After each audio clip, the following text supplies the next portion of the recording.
Hi guys, welcome back to my channel. Before we start our math lesson for today, please don't forget to hit the subscribe button and the notification bell for more videos. I would like to extend my gratitude to all those who are supporting my channel. Alright? So in the previous lesson, we're able to discuss on how to find the rational zeros and or integral zeros of polynomial functions. It's there also the process of doing the Descartes rule of signs or using the Descartes rule of signs in identifying the possible number of positive zeros and possible number of negative zeros. Okay, so in this case, we're going to use those things from the previous lesson in this new lesson. This is also the last lesson about polynomial functions, which is graphs of polynomial functions.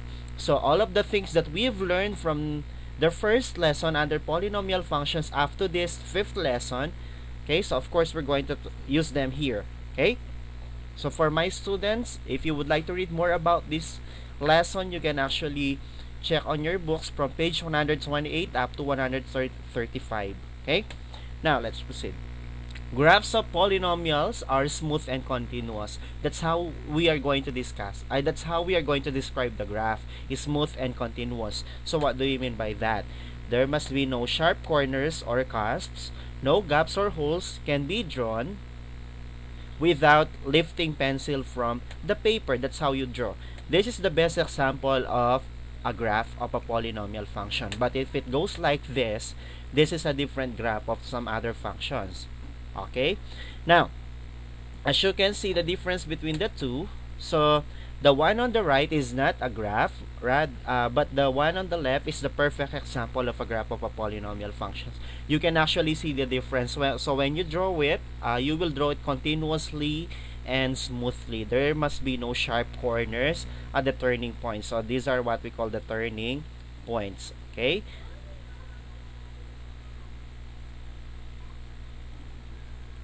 so these are what we call the turning points.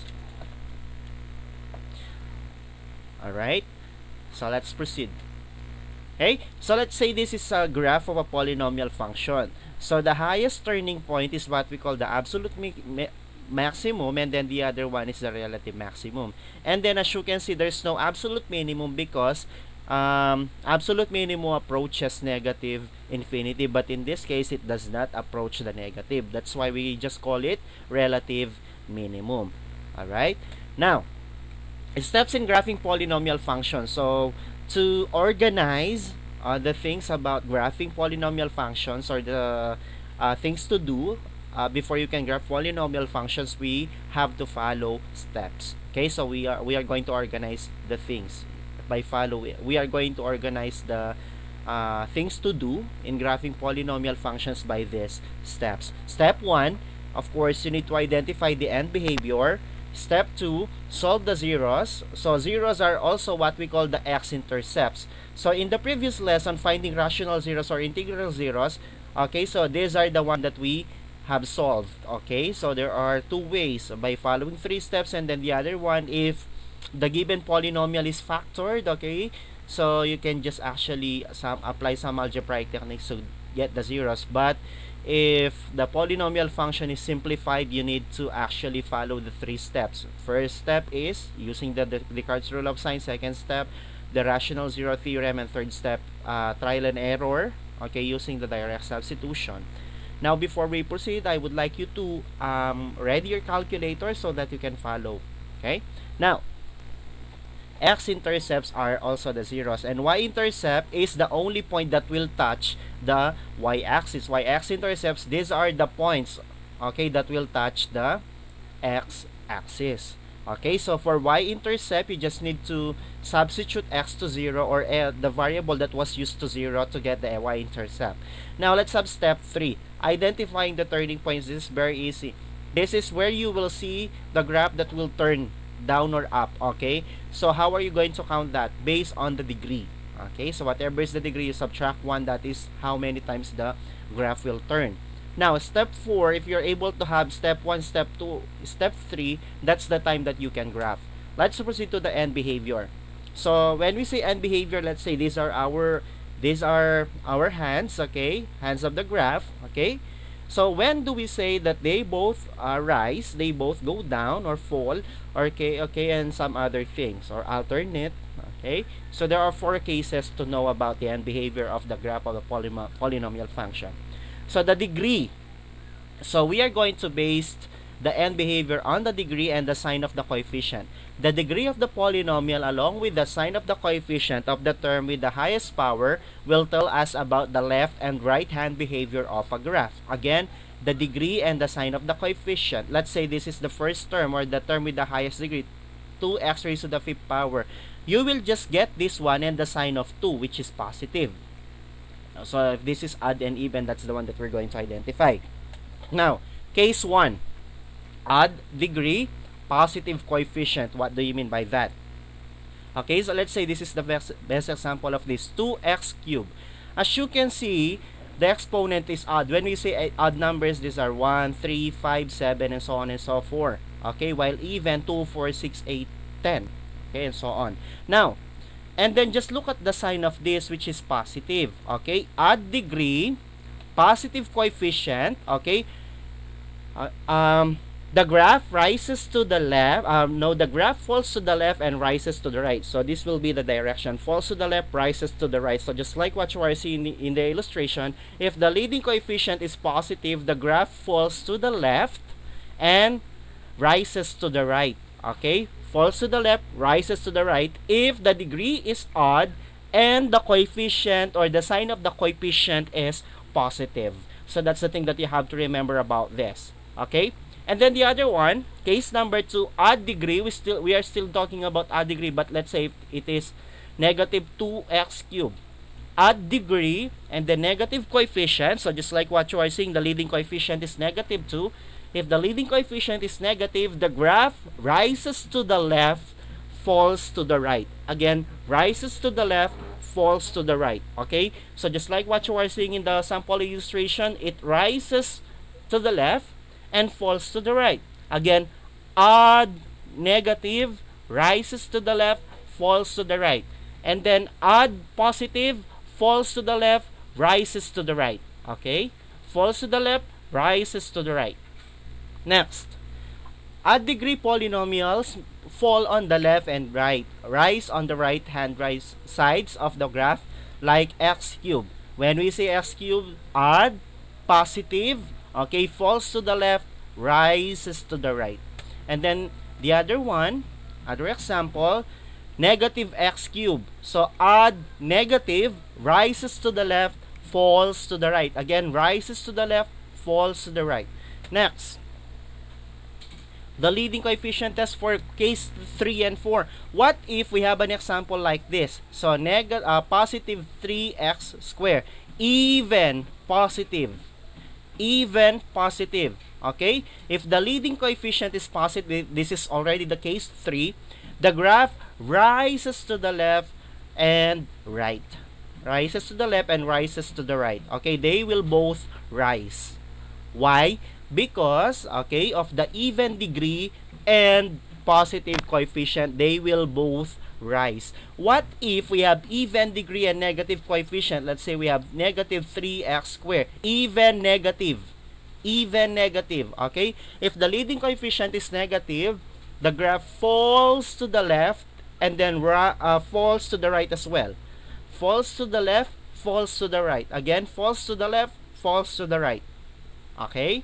So those are the 4 cases. The first case is, okay, if we have odd positive, odd degree, positive leading coefficient, okay, it falls to the left, rises to the right. Okay, case number 2, if we have odd negative, odd degree, negative leading coefficient, it rises to the left, falls to the right. And then for case number 3, okay, even positive. Okay, so if the graph falls to the if the polynomial has even degree and positive leading coefficient, the graph rises to the left, rises to the right. Okay, just like what you are saying in the illustration here. Now, even degree negative coefficient. Okay, even degree negative coefficient falls to the left, falls to the right. So those are the 4 cases to remember. So that is step 1. You need to identify the end behavior. Okay, so just like this, we have x squared, okay, even positive, okay, rises to the left, rises to the right. And then even negative falls to the left, falls to the right. Okay, let's proceed. Let's have this exercise.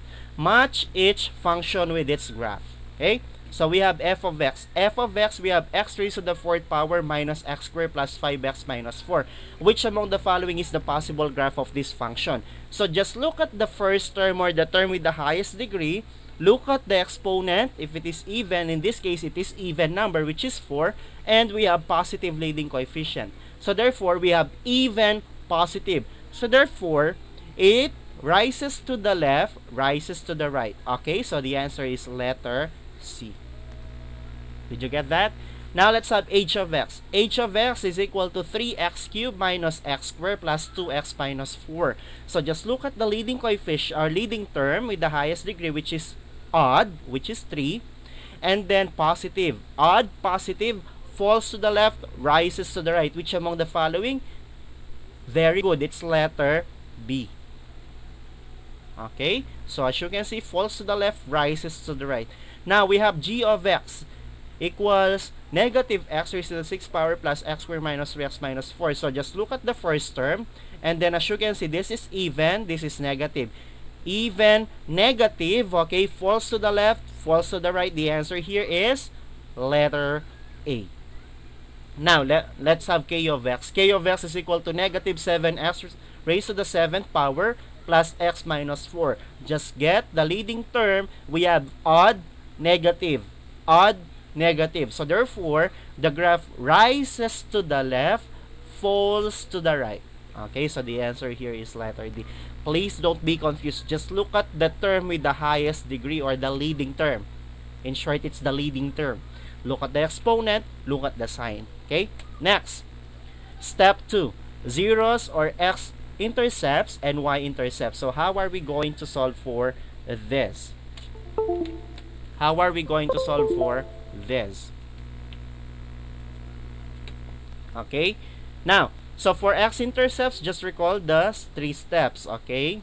And then for y-intercept, just substitute to 0. Let's proceed. So these are the following things to remember about finding the rational zero, integral zeros, or x-intercepts and the y-intercept. Okay? So for zeros or roots or the x-intercepts, we have to use these 3 steps. Step 1, use the Descartes rule of signs in identifying the number of possible positive zeros and number of possible negative zeros. For step 2, you will be using the rational zero theorem, P over Q, where P is what we call the factors of the constant and Q is what we call the factors of the coefficient or leading coefficient. Now, step 3, use the direct substitution. This is just a suggestion, but if you would like to use synthetic substitution, there is no problem with that. And then, this one, find the y-intercept by substituting x or the variable used to 0. Okay? For y-intercept, just simply substitute to 0 and you will be getting the y-intercept. Again, for the x-intercepts, these are the values or the points that will touch the x-axis. While y-intercept, it's the only point that will touch the y-axis. Okay, please don't forget that. Next, step 3, turning points. So, there's only formula for turning points. Okay? The formula is n-1, where n is the degree of the polynomial. Example, we have this f of x. Just get the leading term with the highest exponent of 4. The formula is n-1, therefore substitute 4 minus 1 equals 3. We have 3 turning points here. Okay, we have 3 turning points here. Now, step 4, if you're able to satisfy steps 1, 2, and 3, you can now go to step 4. Okay? Now, let's recall the steps. Step 1, identify the end behavior. Step 2, solve the zeros or x-intercepts and the y-intercept. Again, we only have one y-intercept. Then for step 3, identify the turning points. And then for step 4, it's time to graph. Next, number 3.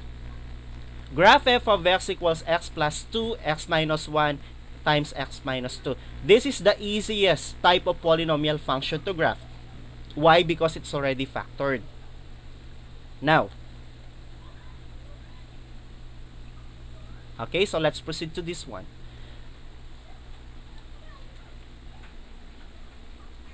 Okay, so as you can see, okay, we have x plus 2x minus 1 and then times x minus 2. How are you going to identify the end behavior if it is factored? Just remember that we have exponents. Okay, 1 plus 1 plus 3, 1 is 3. So therefore, the degree of this polynomial function is cubic or 3. And then just look at this one, if it is positive and negative. So this is positive, positive 1. Okay, so the coefficient at the beginning, so that's your basis. So therefore, we have odd, positive. So if it is odd positive, the end behavior will be correct. Falls to the left and then rises to the right. Fall and rise. Fall and rise. Okay, falls to the left, rises to the right. So because the degree of the polynomial is odd and the sign of the leading coefficient is positive. Okay? Now, let's have step 2, zeros or x-intercepts and y-intercept. Let's begin first with the zeros. So, zeros are what we call the x-intercepts. So, in this case, okay, how are we going to identify the zeros? Since it is factored, it is easy. So, x plus 2, okay, get the opposite of 2, which is negative 2. X minus 1, x equals opposite of negative 1, which is positive 1. X minus 2 is x equals opposite of negative 2, which is positive 2. So, write them in ascending order. The zeros are negative 2, 1, and 2. Okay? So, these are the points that will touch the x-axis. So, they lie on the x-axis. Now, y-intercept. So for y-intercept, guys, this is what are you going to do? This is what you are going to do rather. Substitute x to 0. F of 0 equals 0 plus 2. Change all x to 0. Then 0 minus 1 times 0 minus 2. Then simplify. 0 plus 2 is just 2, and then 0 minus 1 is negative 1, and then 0 minus 2 is negative 2. Then multiply. 2 times negative 1 is negative 2 times negative 2 is 4. So your y-intercept is 4. This is the one that will touch the y-axis. That's why we call it y-intercept. Again, our x-intercepts are negative 2, 1, and 2. And then our y-intercept is 4. Okay? So we can now proceed to step 3, or the turning point. So for the turning points, a while ago, the degree of the polynomial is 3. 1 plus 1 plus 1 is... So therefore, the formula is n minus 1. Substitute the degree, which is 3 minus 1. The number of turning points will be 2. Okay? Now, we are going to graph. The x-intercepts are... In this case, we're just going to assume or estimate the graph. Okay? But later on, I will be showing the actual graph of this. So, x-intercepts will be negative 2, 1, and 2. And our y-intercept is 4. Okay? So the x-intercepts will touch the x-axis. So, let's start with negative 2. 1, 2. Or negative 1, negative 2. And then we have 1. We have 2. Then for the y-intercept, we have 1, 2, 3, 4. Okay? Now, according to the end behavior, falls to the left and then rises to the right. Okay? So, therefore, let's start from fall.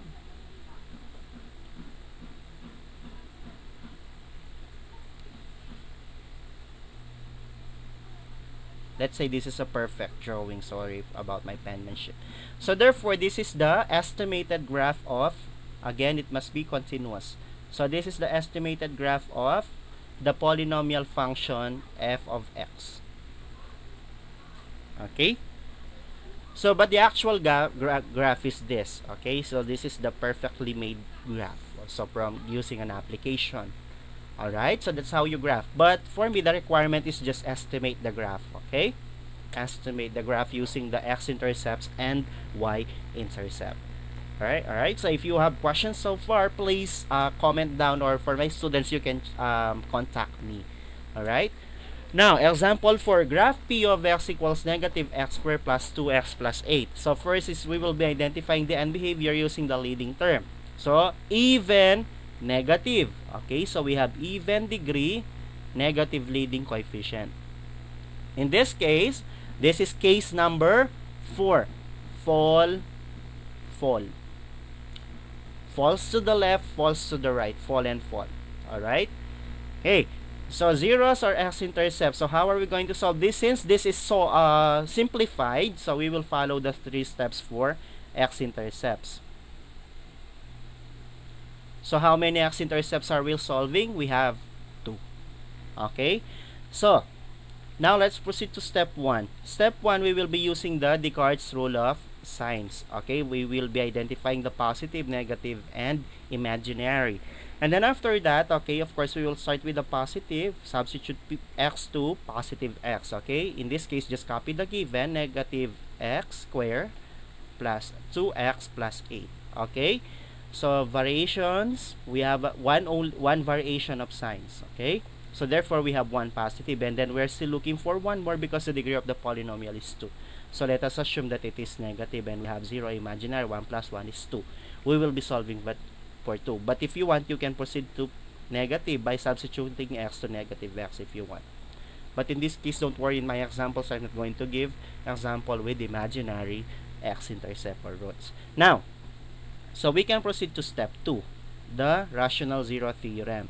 So for the rational zero theorem, we are going to identify the possible zeros using P over Q. Okay, so our P is the constant, which is 8, and our Q is the leading coefficient, which is negative 1. So we have P over Q. Then we will factor 8. We have positive negative 1, positive negative 2, positive negative 4, and positive negative 8. Then for negative 1, we have positive negative 1. Now, let's identify the possible zeros. So, for the possible zeros, this is what you are going to do. Divide the P to Q. Okay? So, if you are going to divide all the P to Q, you will still be getting positive negative 1, positive negative 2, positive negative 4, and positive negative 8. Okay? So, now we can do the trial and error method for step 3. Using direct substitution.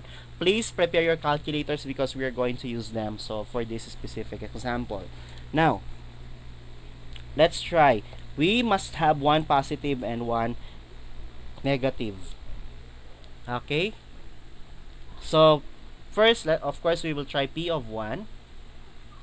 We will be changing all x to 1, of course.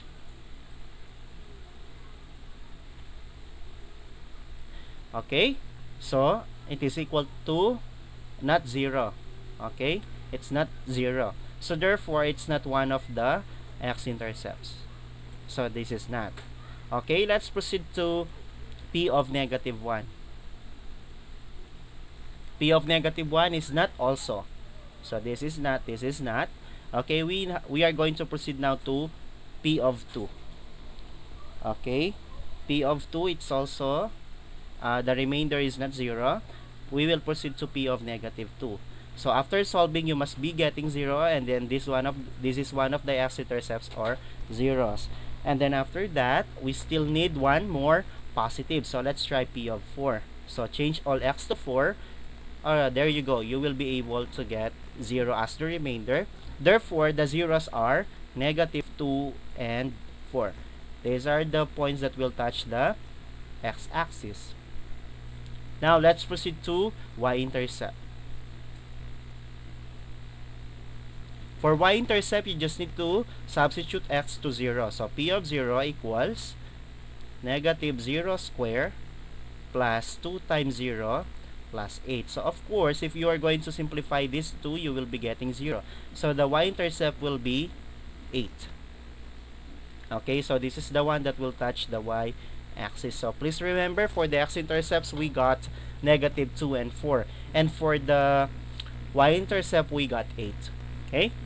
Now, let's identify the turning points by identifying the degree, which is 2. So, n minus 1, substitute. This is 2 minus 1 equals 1. So, we only have one turning point since the degree of the polynomial is 2 and the graph of this is parabola. We only have one turning point. So, remembering the x-intercepts, we have negative 2. Negative 1, negative 2. And then we have positive 4. 1, 2, 3, 4. And the y-intercept is 8. 1, 2, 3, 4, 5, 6, 7, 8. And then that's the time that we can graph. estimate the graph. Okay, so I'm so sorry about that.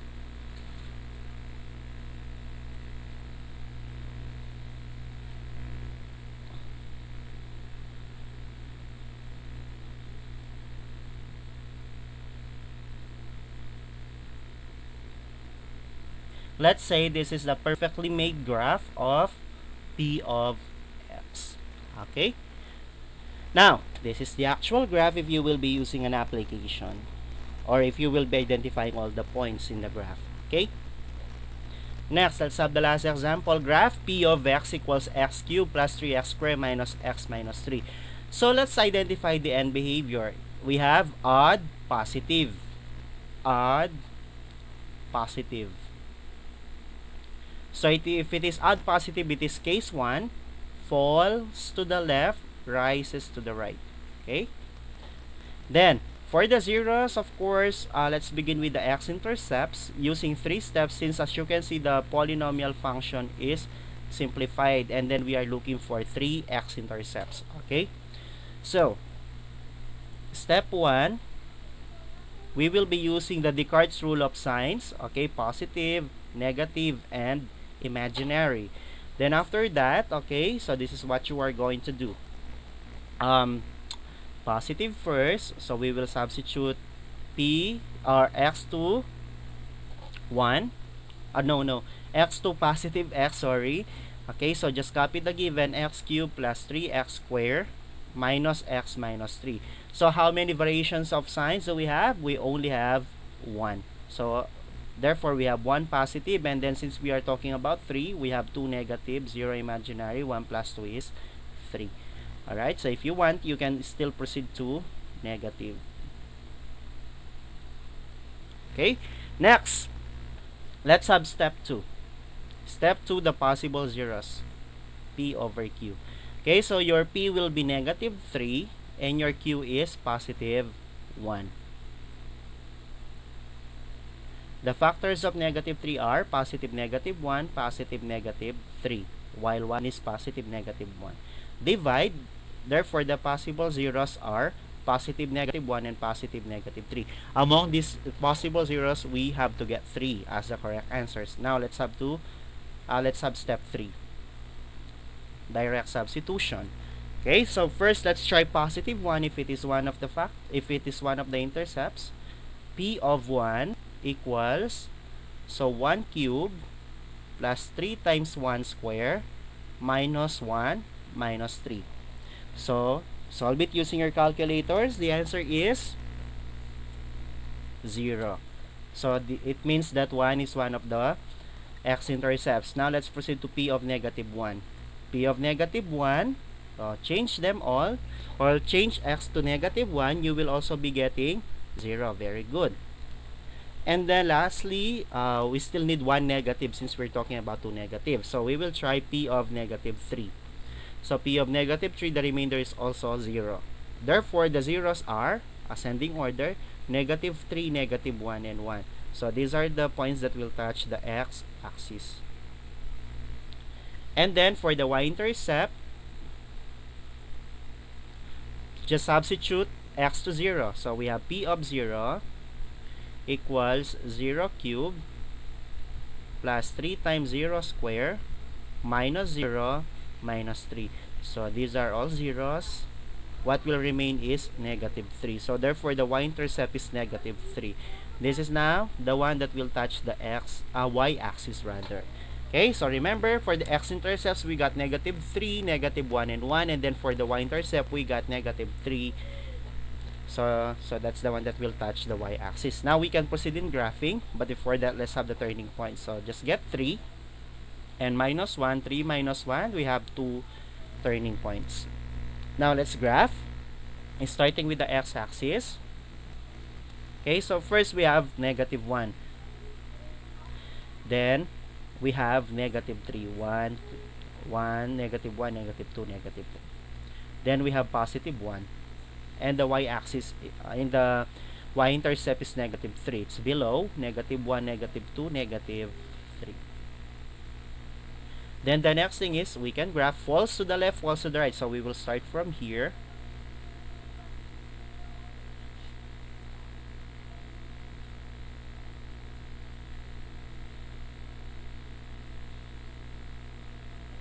So this is the estimated graph of P of X.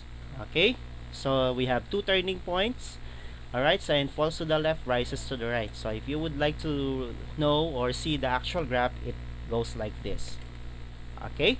So I hope that you have learned, okay, the process of graphing polynomial functions. Also, please don't forget the four steps. So first step is identify the end behavior. Then step 2, solve for the x-intercepts and y-intercept. Then step 3, turning point, solve for the turning point. And then step 4, that's the time that you will graph. Please be familiar with the parts of the Cartesian plane so that you are able to plot the points properly. Okay, just estimate, but if you would like to know the actual graph, you can use mobile applications. Okay, wherein you will enter the polynomial function and the graph will show up.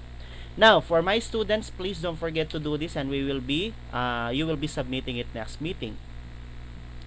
So, alright, so I hope that you have learned a lot in our math lesson for today. Okay, so if you have questions and clarifications, please don't forget or don't hesitate to contact me. Alright, so again, please don't forget to subscribe on my YouTube channel, Teacher Dong, and of course, click on the notification bell. So thank you so much for those who are supporting my channel. I do hope that you are learning from this channel. So thank you so much and have a nice day.